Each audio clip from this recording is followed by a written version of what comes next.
Hey there, Dangar Stu here. Today's video is about sailing up the east coast of Tasmania and it's proudly sponsored by marineengine.com.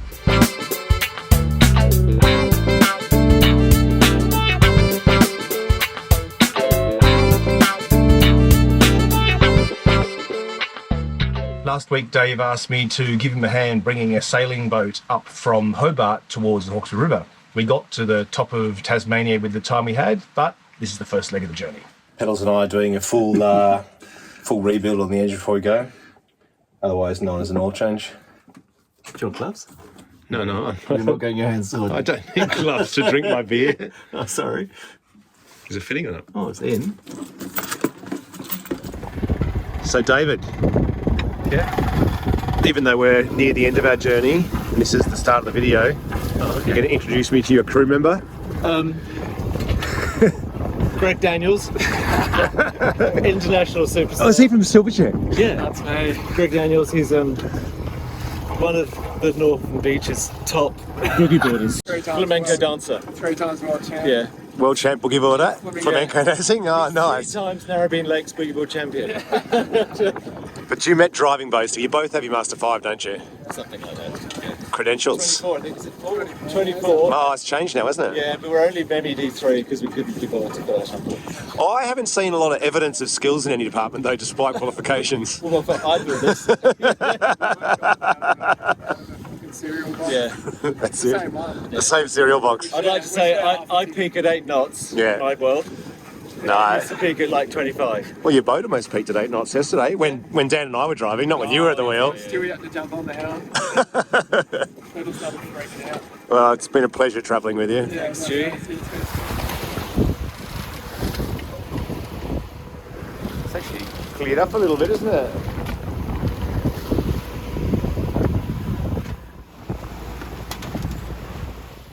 The first day out in the water wasn't too bad. We left quite early, about 4 in the morning. Fortunately, Dave did that shift. We came from Hobart, which is in the southeast corner of Tasmania, and then started heading north up the coast.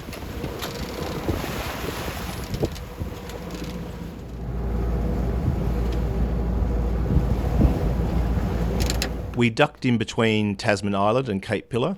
It cuts a little bit of distance off the trip, and it was also quite a beautiful little waterway to see. I reckon that's where the seals hang out. Yeah, good access.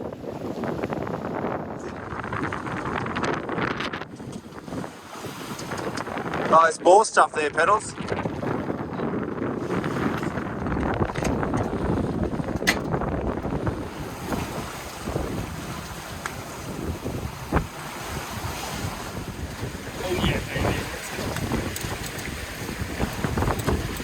Almost 7 knots again.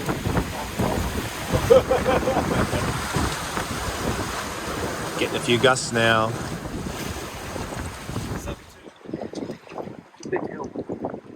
Can you turn the wind up on here somehow or something? Yeah. Just go. Is this it? No, it's the boat. Oh, I did. Cool.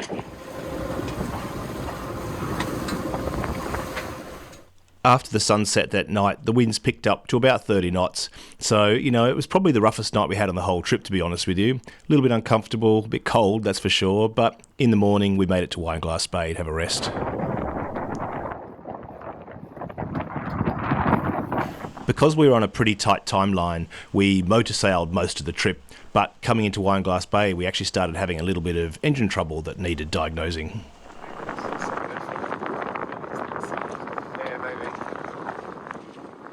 We shook it up. Yeah. No, I'm glad you cleaned the tank. I think I should worse it without it. I had. I should say it off. Yep. Dave had actually wiped the tanks clean before we left, but there was one section behind some baffles that he couldn't physically reach. So it goes to show how much this sort of slime can be lurking in those spots and come out and get you once the boat starts rocking and stirring the fuel up.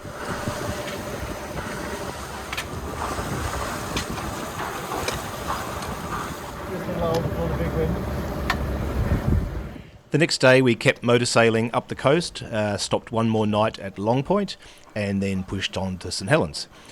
Somebody's bound to ask, the boat is a Swan 371. Right in the middle of that big dune? Might be in the middle of those two. I finally cracked and explained to Dave that I couldn't stand the sound of his sails any longer, but fortunately I brought my own recording along.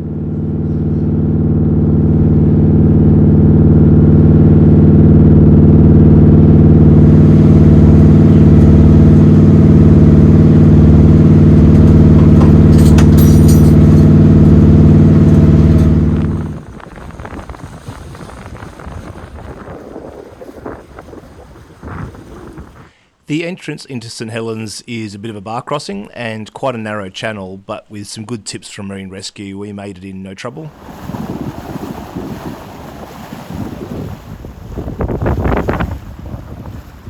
It's better.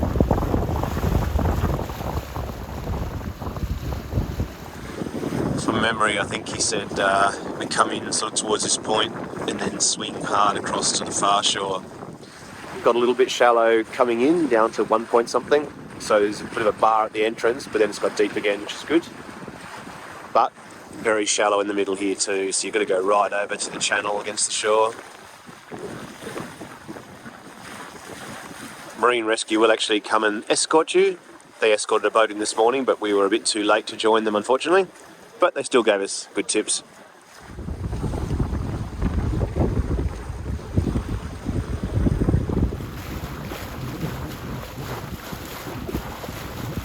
I think the upside to the fact that we haven't got as far as we'd planned due to weather and other problems, you know, is that you get to see all the little places that you might have bypassed otherwise. It's nice to pull into them, you know, we'll probably never come back, so now's the time to see as much as you can.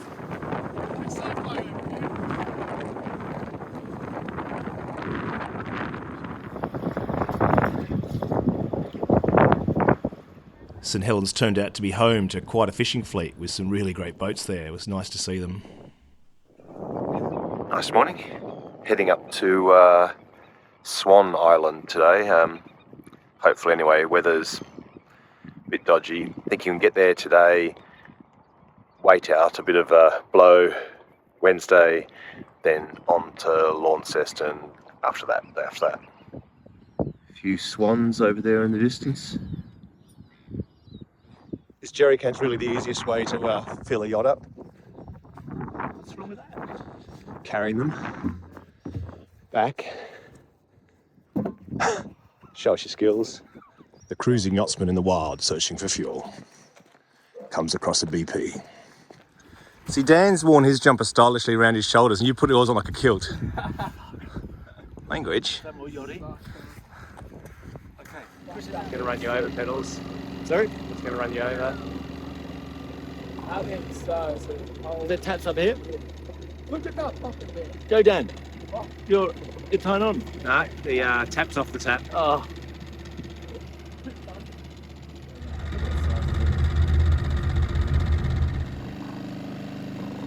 What's that on the side? Wings with a pulley at the top.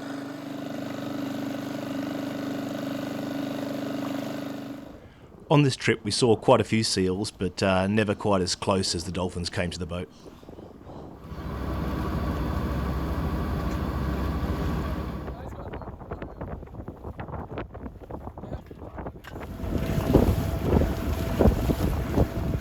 We had to leave St Helens quite late that morning, not till about 10 o'clock, in order to get the tide we needed across the bar, which meant, once again, we arrived at Swan Island a bit later than we would have liked, but never mind.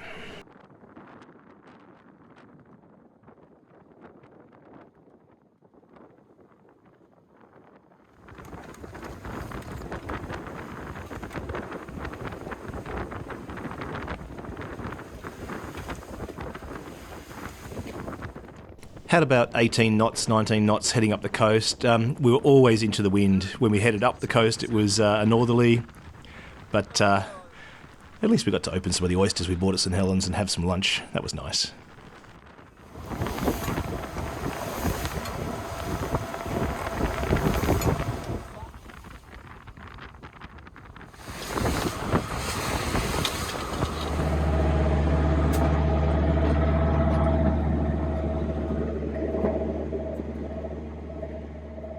As we turned west at the top of Tasmania, we started sailing towards the crescent moon, marking the end of Ramadan. What are we in? 8.8 metres. The rings on here are 1/8 of a mile, I think we figured out. So, nice safe distance from any rocks. Got about 40 metres of chain out. The actual anchor's sitting in about 5 metres of water, so I think that'll be alright. Alright, you happy to shut this stuff down now, Pedals? Yeah. Good night. Okay, tell me about your engine, Pedley. It's red. It's red? Yeah. What's it called? Kenneth. Kenneth. And what's his family name? Westerbeck, Westerbeck. Where's that made? USA. Allegedly? Yeah. And it's 39 horsepower. 39? Yeah. Stomping horsies. Stomping. It's got a non-functioning Fridge compressor on it. Yeah. So if you clutch that in, it stalls the engine. Yep. Seized. Yep. Oh. We'll fix that when we get it home. What do you change that, or is that just? Well, you just rebuild the pump. Is that a pump? Yeah, just take it off and rebuild it. Although you have to check about getting the refrigerant out in case it's got nasty ozone gases. I'm sure it is, looking at the vintage. Adrian will know how to do that. Yeah. He knows everything. We're leaving Swan Island. We are leaving Swan Island. This is Swan Island. We didn't see it in the lights until now. Until we read. Yeah. We're going to go for a walk on the island, then we read all about it. It's basically more like Tiger Snake Island than Swan Island. But up here is our internet dongle, getting us better reception. Stewie, it's jammed behind your captain. Alright, I'll get the thing up. Which one is it? Blue one. Oh, look at this. Oh, I got it. So what's your, show us your internet dongle. What do you go with? It's Michelle's, and it is. How do we get in this thing?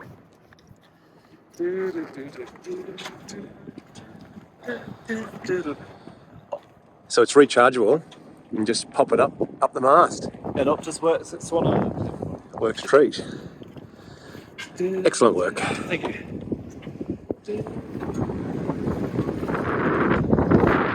Having had northerlies all the way up the coast, we now turned west to head towards Launceston and had endless westerlies just to make sure we were beating into the wind the entire trip. Easier to move the traveller than to put a reef in.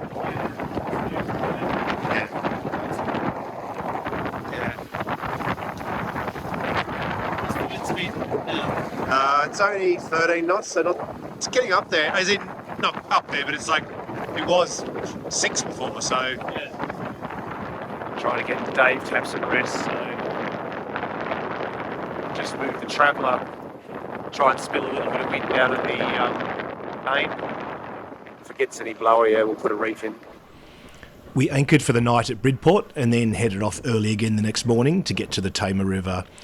Unfortunately, it turned out to be another one of those places we only saw in the dark, but we'll get back one day, hopefully.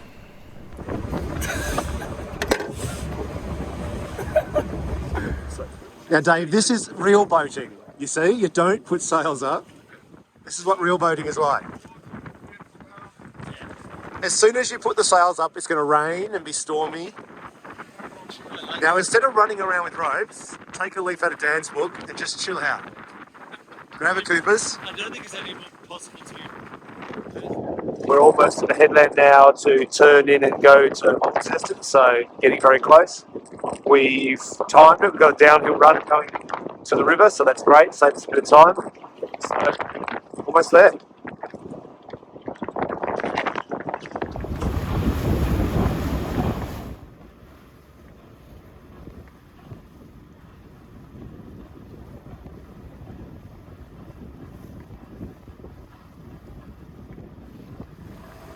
Definitely throwing us around, isn't it? Little whirlpools even. Wow. Very strange currents here. So what do? Suddenly went to 43 metres. Wow. Deep section.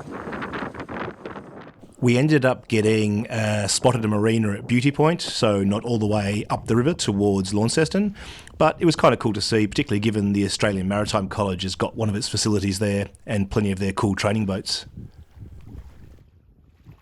It was also the first marina we'd stopped at since the journey began, so it was very nice to be able to, have a shower, wash some clothes, etc. Not to mention they had a pub nearby. That was a bonus. This feels like one of those Top Gear races where I got here first, where the whole mission was to have a shower, get changed as fast as you could, get a beer. Here we are, Dan, tied up. Journey's end. Yeah, thank fuck. Thank God. Start again. Retake, take two. Now we're going to go and have a look. This lifeboat. Well, thanks for watching. I'll put the little tour we did of the lifeboat into a separate video, I think, because there's a bit of content there, and it's also nice for people who have an interest in those boats to be able to search for it. Back on Dango Island now, as you can see. So very soon, Adrian and I will be taking another look at that fishing trawler and just have a good think about whether we want to take it on as a project. All right, take care and I'll catch you then. See ya.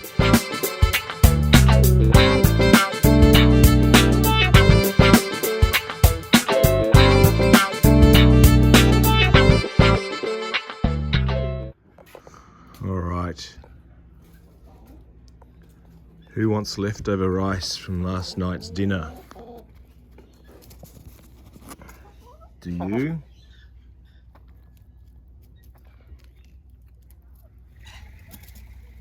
What about you, Daisy? There we go.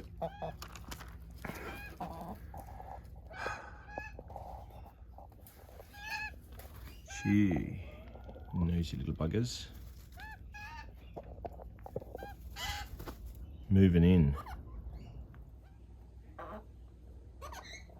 What?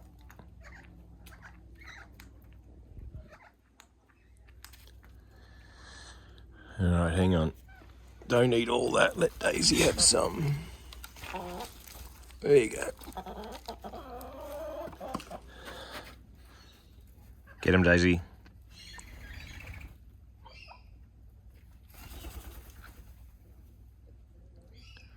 Show him who's boss.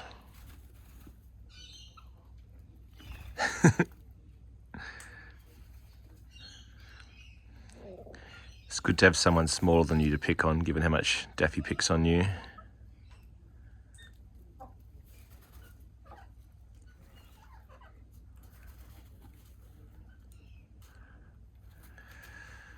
Oh, it's time to go and do something.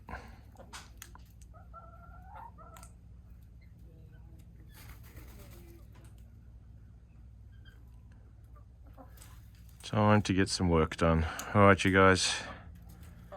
Bon appetit. Oh, Daffy.